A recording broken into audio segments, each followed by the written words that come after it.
Alô, vamos embora, começando o nosso ano de 2019. Muito bem-vindos à Academia de Estudos, muito bem-vindo ao curso de Biologia, muito bem-vindos ao curso de Biologia 3. Biologia 3 que a gente vai tratar de evolução, que a gente vai tratar de ecologia, a gente vai tratar de genética, a gente vai tratar de biotecnologia, ok? Eu sou o professor Arthur Costa e embarco com vocês aqui agora para esse ano massa que a gente vai ter. Beleza? A nossa primeira aulinha de hoje, a primeira aulinha do ano, é hoje a respeito de quê? De teorias evolutivas, evolução pura. Um dos assuntos mais importantes da biologia, um dos assuntos mais incríveis da biologia. Beleza? Vale muito a pena você assistir essa aula, vale muito a pena você assistir a aula presencial, fazer prova e estudar. Estude muito, estude por mais de um livro esse tema. Ele é extremamente importante em qualquer que seja a prova que você venha a fazer, ok? Bora lá! Biologia 3, olha aqui, Biologia 3, estamos na semana 1, dando a largada nessa corrida. Essa aula é a nossa pré-aula, é a nossa aula online. Aqui vai o tema da nossa aula, teorias, olha aqui em cima, ó, teorias evolutivas. Que teorias evolutivas é essa? Que assunto é esse que a gente está começando a estudar? Vai lá. Você precisa entender que no mundo, hoje não, mas há um tempo atrás, a ciência travou uma importante batalha entre evolucionismo, o raciocínio do evolucionismo e a ideia, o raciocínio do criacionismo. Essa figura aqui do lado está mostrando isso. Está mostrando de um lado a ideia científica, biológica da evolução dos seres vivos e do outro a ideia criacionista, a ideia de que os seres vivos, sim, um dia o mundo acreditou nisso, um dia as pessoas acreditaram nisso. Hoje a ciência é irrefutável, ela já confirmou, ela já corroborou. O evolucionismo é sim, é correto. Existe respaldo em informações para que você possa afirmar: o evolucionismo de fato existe, a evolução de fato aconteceu. No finalzinho da aula eu comento um pouco para vocês das boas e famosas provas da evolução. Beleza? Mas é importante você pensar, é importante você entender que um dia pessoas acreditaram que Deus criou o homem e da costela do homem de Adão, veio Eva, veio a mulher e que os seres vivos foram todos criados. Como está dito lá na Bíblia, você tem todo o direito do mundo de pensar, de acreditar nisso. Só não leve esse raciocínio para as provas. Esse raciocínio, ele não é aplicável às suas provas. É aplicado na sua vida. Acredite nisso, fique à vontade. Não tem problema. Mas a ciência hoje prova que as coisas funcionam e funcionaram de uma maneira diferente. Beleza? Então, esse primeiro debate de evolucionismo versus criacionismo é fundamental que você entenda que ele existiu na história, na informação, na discussão científica outrora. Hoje não mais. Beleza? Evolucionismo. Agora a gente está entrando na ciência mais próxima da gente. Um dos primeiros indivíduos da história da humanidade a estudar o evolucionismo foi Lamarck. Lamarck, ele disse algumas coisas interessantes. Sim, cuidado você que já estudou evolução, para não escantear completamente Lamarck, para não achar que Lamarck foi um completo idiota, um completo imbecil. Não, de jeito nenhum. Ele estudou, ele pensou, isso é tão importante quanto. Ele foi uma pessoa que pensou coisas interessantes. A maioria delas não se aplica, a maioria delas nós vimos, a sociedade viu, a ciência descobriu que não se sustentavam. Quais, por exemplo? Olhe para essa imagem aqui do lado e veja que, segundo Lamarck, a girafinha, ela começa, lá no início existiam girafinhas com pescoço curto. Girafinhas com pescoço curto, ao se depararem com plantas de galhos bem altos, elas iam esticando o pescoço, até alcançar. Isso daí causava-lhes modificações anatômicas. Imagine você que fosse usando mais ou menos um órgão, seja ele qual for. Você vai usando mais e ele vai desenvolvendo, você vai usando menos e ele vai atrofiando. Foi isso que Lamarck falou. Associa Lamarck o termo, por conta disso que eu expliquei, uso e desuso. O termo uso e desuso ele é muito comum nas questões que tratam de Lamarck. Além disso, Lamarck falou o quê? Lamarck disse que a teoria, ele postulou a teoria dos caracteres adquiridos. O que é isso? Ele disse que essa característica que era adquirida passava de geração para geração. Vê que louco, a girafa que esticou o pescoço, o propósito do pescoço esticar, isso passava para o filho dela. Que maluco! Imagine você que perdeu um dedo, imagine você que pintou o cabelo, imagine você que malhou e ficou mais forte, que seu filho nascesse com essa característica. Era isso que Lamarck falava, ok? Um ponto extremamente importante que Lamarck falou, que Lamarck citou, foi o ambiente. Ele falou do ambiente. Só que para Lamarck, o ambiente causava a mudança. O ambiente dizia, girafinha, pelo amor de Deus, estique seu pescoço, fique com o pescoço maior. E o papel do ambiente a gente sabe que não é esse. O papel do ambiente é outro. Daqui a pouco a gente fala, ok? Então Lamarck associa aos conceitos de lei do uso e desuso e lei dos caracteres adquiridos, o ambiente provocando a variação. Em resumo, essas foram as ideias de Lamarck. Depois de Lamarck veio um cara, um dos mais famosos da história. Não é só da biologia, é Charles Darwin. Darwin, velho, trouxe uma revolução. Preste bem atenção. O que é que Darwin falou que Lamarck não falou? Na minha opinião, Darwin considerou algo fundamental que Lamarck não considerou.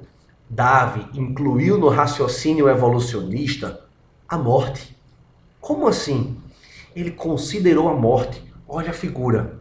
Aqui em Darwin, no darwinismo, você encontra uma girafinha morta.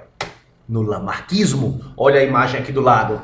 No lamarquismo não. No lamarquismo você não vê girafas mortas. O ambiente para Lamarck, ele era benevolente. O ambiente para Lamarck dizia, eu lhe espero, por favor, tenha fé, estique seu pescoço que você vai se adaptar. Para Darwin não. Para Darwin ele dizia, o ambiente escolhe os indivíduos, seleciona os indivíduos que já nasceram com o pescoço mais longo. E o que acontecia com os indivíduos de pescoço curto? Eles conseguiam, se esforçando, alcançar os galhos? Jamais. O que acontece? O destino desses indivíduos que não têm a capacidade é a morte. Coisa simples. Darwin incluiu no raciocínio a morte. O termo morte, o ambiente como sendo implacável com os indivíduos que não têm a tal da capacidade. Preste atenção, eu vou falar aqui agora uma das palavras mais importantes do ano para você. Que palavra é essa? A palavra é adaptação. Adaptação nada mais é do que uma característica que confere vantagem. Uma característica que confere vantagem a alguém. Alguém que leva vantagem quando comparado a outro ser vivo é alguém adaptado. Uma característica vantajosa, uma característica que traz vantagem é uma adaptação, meu irmão. Então, os indivíduos que trazem, os indivíduos que nascem com essa capacidade, já é dele. Ele não vai desenvolver, ele não vai usar mais ou usar menos, ele não vai se esforçar, o ambiente não vai orientar a característica, o pescoço a ficar mais longo. Ou ele já nasce com o pescoço longo, ou tchau, ou é morte. E aí, imagine que os indivíduos de pescoço curto morram. Os indivíduos de pescoço mais longo tendem a cruzar entre si. Quando esses indivíduos cruzam entre si, o que acontece? Vão deixar descendentes como? Que herdam essas características que está lá nos genes. Calma, Darwin falou de gene? Não, Darwin não conhecia absolutamente nada a respeito dos genes. Lembre-se, Darwin, quando Darwin postulou há mais de 150 anos atrás, não existiam informações nenhuma a respeito de genética molecular, não se tinha nada de informação. Daí é a genialidade de Darwin. Darwin foi e é considerado um gênio por isso, porque ele conseguiu pensar tudo isso sem saber nada de mitose, de meiose, de gameta, de fecundação, de formação de DNA, de replicação de DNA, de nada, absolutamente nada disso. E ele foi lá, ó, certinho, não errou em nenhuma das suas suposições. A sua teoria é perfeita, ok? Então Darwin é o mais famoso evolucionista. Quem acredita no que ele diz é considerado darwinista. Prazer, eis aqui um bom e antigo darwinista, eu, ok? Neodarwinismo, o que é isso? Neodarwinismo, gente, olha lá, ó, olha o prefixo neo. Neo quer dizer novo, neo quer dizer recente, neo quer dizer atual. Um conceito super importante em provas, perguntado em provas, é esse do neodarwinismo, que tem um sinônimo. Leia aqui embaixo, ó, leia aqui embaixo. Teoria sintética da evolução. É o mesmo que neodarwinismo. O que é isso? Preste atenção. Olhe para cá, olhe para o mouse. Darwin disse que os indivíduos nasciam diferentes. Nasciam indivíduos com pescoço mais longo e nasciam indivíduos com pescoço mais curto. Os indivíduos de pescoço mais longo levavam vantagem, eram adaptados. Os indivíduos de pescoço mais curto não levavam vantagem, não eram adaptados. Beleza? E essa característica passava pelo crivo da seleção natural. E essa seleção natural escolhia, dizia de modo implacável, matando os não adaptados, escolhia: quem tem a característica que me agrada, permanece, é considerado um indivíduo adaptável. Agora, o que Darwin não sabia, que os neodarwinistas trouxeram, é a teoria sintética, acrescentaram nas suas ideias, foi a origem, gente. Darwin não sabia de onde vinha essa variação, de onde vinha essa variedade. E essa variedade, a gente sabe, vem da mutação. Mutação é mudança de gene. Se você muda o gene, você muda a expressão desse gene, você muda a proteína que vai se expressar. E essa variabilidade também vem de recombinação gênica. O que é recombinação gênica? É processo meiótico de embaralhamento, crossing over, segregação independente, é mistura de genes. Então Darwin não tinha ideia, porque a ciência paralela ao darwinismo, a genética molecular, a citologia não tinha caminhado tanto ainda no tempo dele, na época dele. Aí, repito, é onde mora a genialidade do cara, ok? E aí, quando foram descobertas todas essas informações e viram que encaixava perfeitamente na teoria de Darwin, essa junção de informações celulares, informações de genes de DNA moleculares, mais o darwinismo, damos o nome de neodarwinismo, ok? E essa tal de evolução, ela é verdade mesmo? Com certeza, existem provas de evolução. Por exemplo, os fósseis, olha aqui em cima, ó, os fósseis provam que indivíduos pouco adaptados morrem. Os fósseis provam que as espécies não são fixas, como diriam lá atrás os criacionistas, quem defendia o criacionismo, quem defendia o fixismo, que as espécies foram criadas e não mudavam, eram fixas. Isso tudo foi provado que não é verdade. Os fósseis ajudam a comprovar a evolução.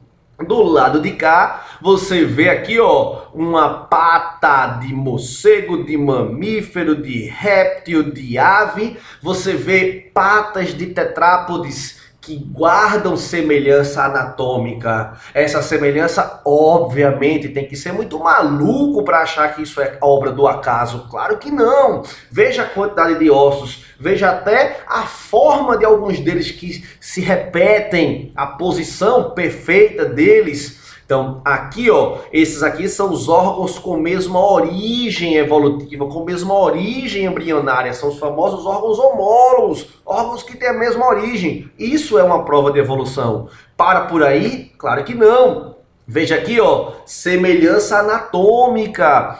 Quantos crânios a gente está vendo aqui em cima? Óbvio que isso não é obra do acaso, isso indica parentesco evolutivo. Mas do lado aqui, ó, pro lado de cá, veja que embriões de coelho, humano, carneiro, porco, galinha, tartaruga, salamandra e peixe, todos se parecem nos estágios iniciais do desenvolvimento.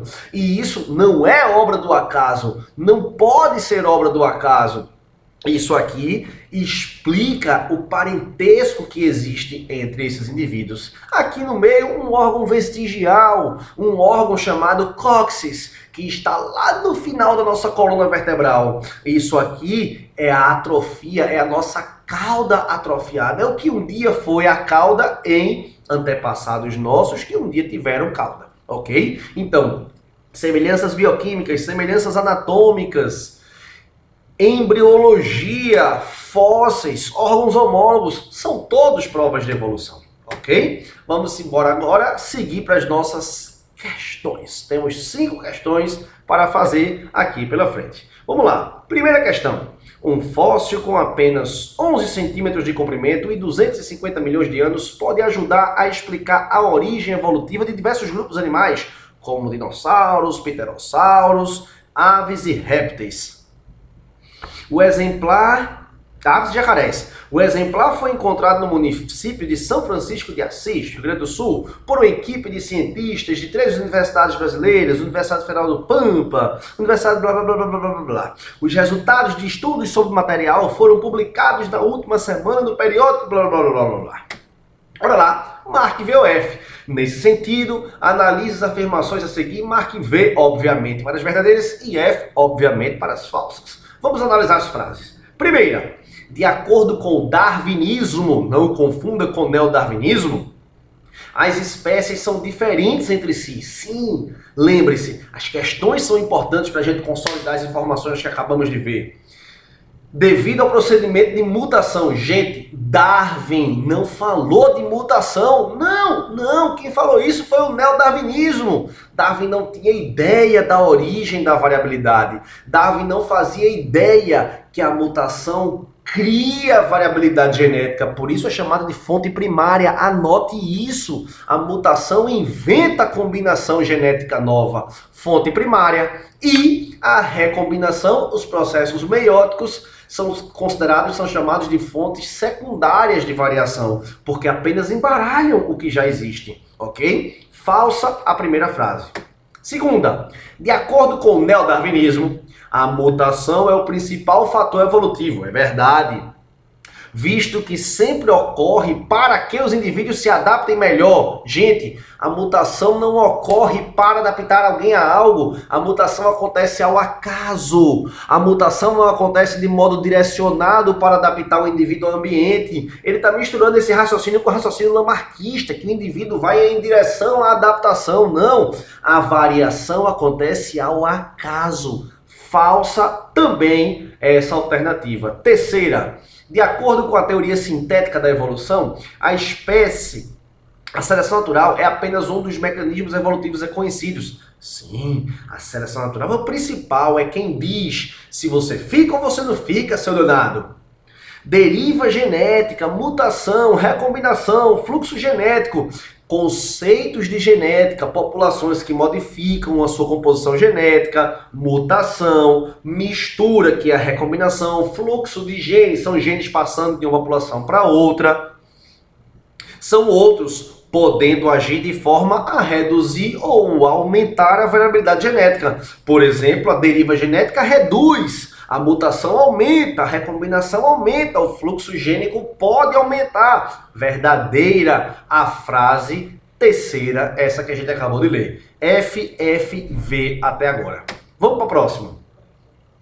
Além dos fósseis, os órgãos vestigiais e a embriologia comparada, olha as últimas imagens. Se você não relembra, dê um pausezinho, arraste aqui embaixo, ó, e recapitule 5 minutinhos atrás as provas da evolução. Fósseis, órgãos vestigiais, o cóccix é um exemplo, embriologia comparada, semelhança na estrutura molecular de diversos organismos e anatômica, homologia, analogia, são evidências e provas. Isso comprova a teoria da evolução. Perfeita a frase 4. FFVV. Próxima. A visão evolutiva explica que espécies semelhantes apresentam parentesco e originam-se de antepassados comuns. É a famosa irradiação adaptativa evolutiva. A visão evolutiva diz isso, que existem espécies basais que dão origem às demais, de acordo com variações que elas sofram no seu material genético e o processo de seleção. Basicamente é isso, mutação seguida de seleção, mutação, seleção, mutação, seleção, mutação, seleção, e assim segue a evolução. Próximo. 2. As mutações genéticas são, na maior parte das vezes, aleatórias. As mutações acontecem ao acaso e constituem uma eficiente forma de criar variação genética. Entretanto, o processo de seleção natural não é aleatório, não. Quem cria a informação, cria aleatoriamente. Mas quem seleciona, claro que não é seleção, não é escolha. A seleção, ela age de modo pontual, ela age de modo direcionado. A seleção. Uma decorrência importante dessa afirmação é que espécies mais bem adaptadas tendem a ser mais bem distribuídas em diferentes biomas. Gente, espécies muito bem adaptadas, elas tendem a ser generalizadas no ambiente, ou elas tendem a ser específicas. Elas tendem a ser específicas. É aquele organismo que é muito bem adaptado a viver em cima de uma árvore, dentro de uma bromélia, debaixo de uma raiz. A adaptação é isso, a adaptação é especificidade, não são espécies generalistas, não. Falsa a frase A.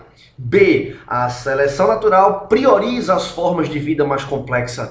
Que mentira! Quantas e tantas bactérias não existem por aí com formas de vida extremamente simples, vermes, enfim. É mentira esse bilhetinho aí que está dizendo que a seleção natural prioriza organismos complexos. Se fosse assim, não existiriam fósseis de mamíferos, de répteis, de aves, e é o que mais se vê. Falso. Letra C. A seleção é um mecanismo responsável pela modificação que as espécies sofrem ao longo do tempo evolutivo para se tornarem mais aptas ao meio. Preste atenção.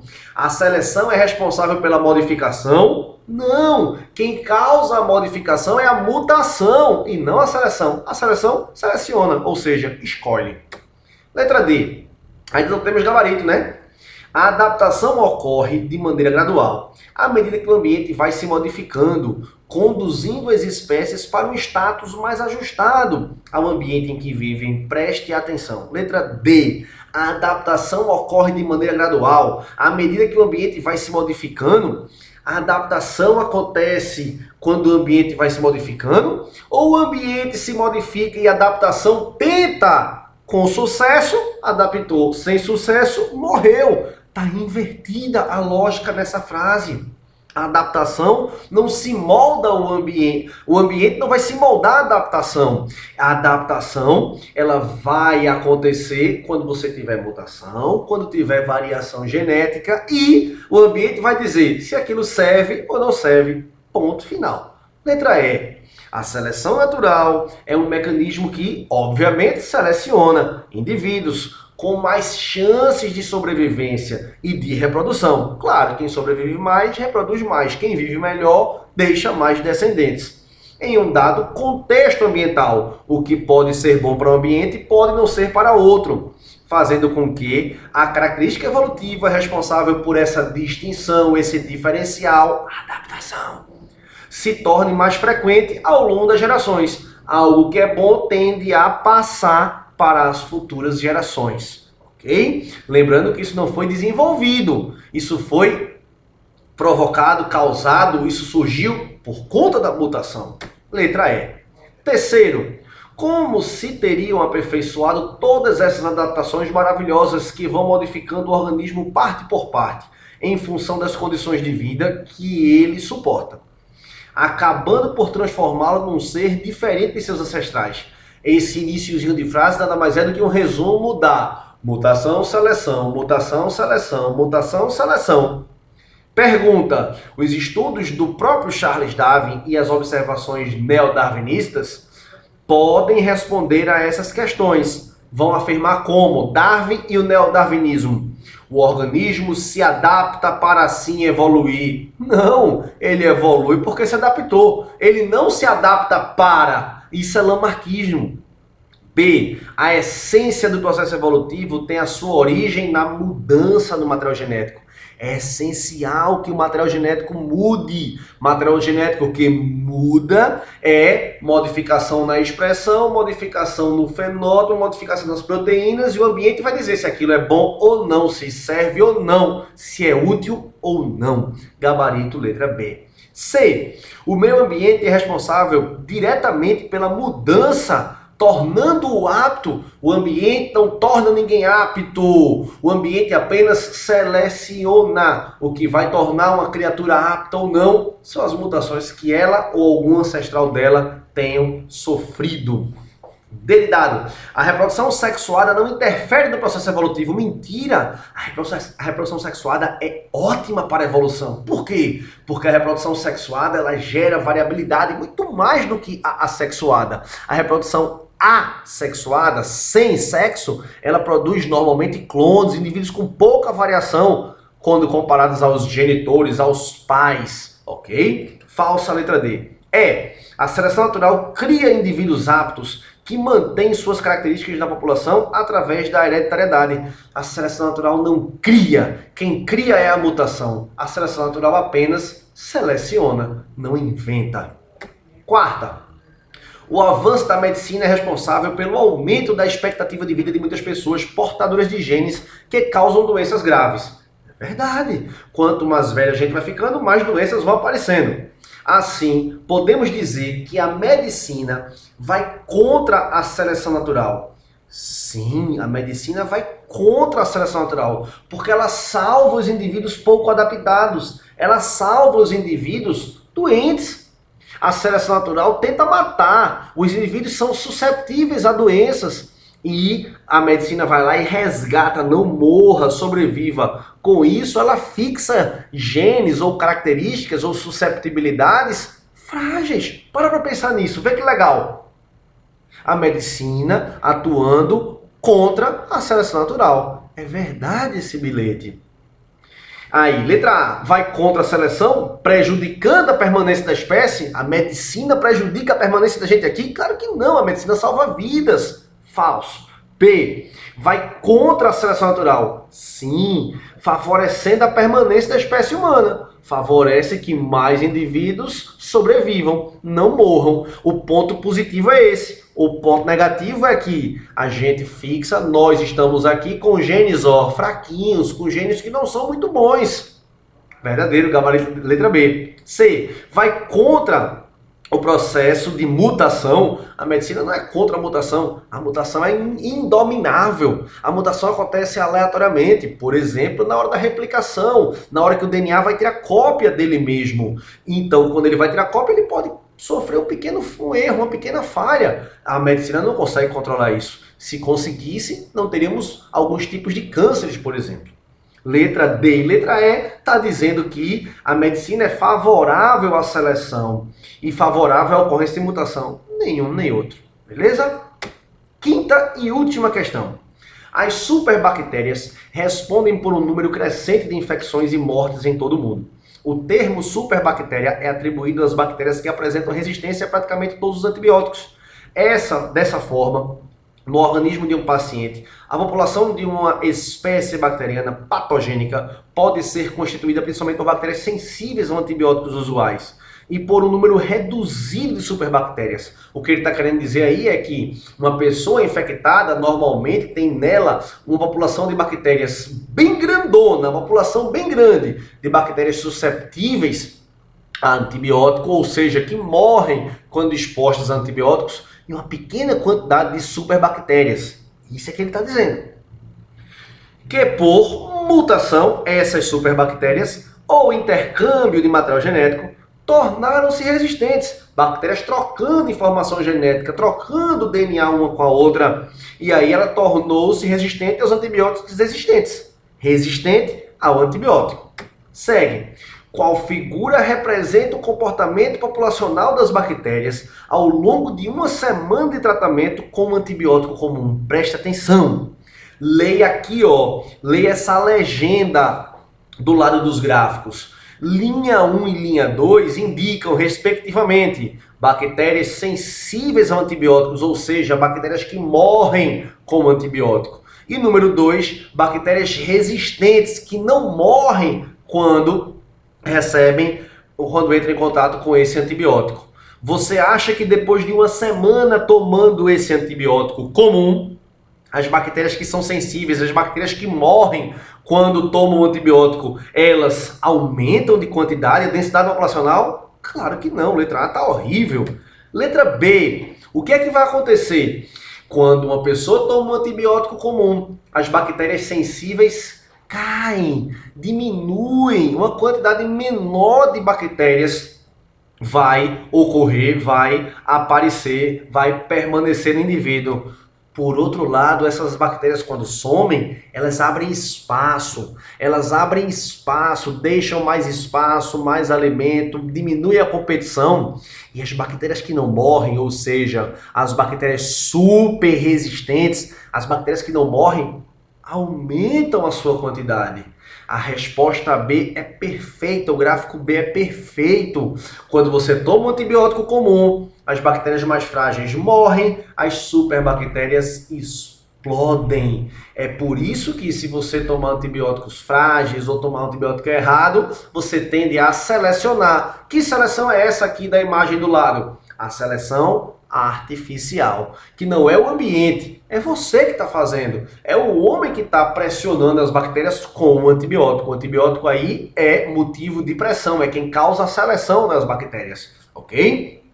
Letra C, D e E, nada a ver, tem aqui linhas constantes para alguma delas, e a letra C está invertido, 1 com 2, exatamente o contrário do raciocínio correto da letra B. Beleza? Então, é isso aí, galera. Leia aí essa mensagenzinha do bom e velho Charles Darwin e até a semana que vem. Um cheiro e tchau.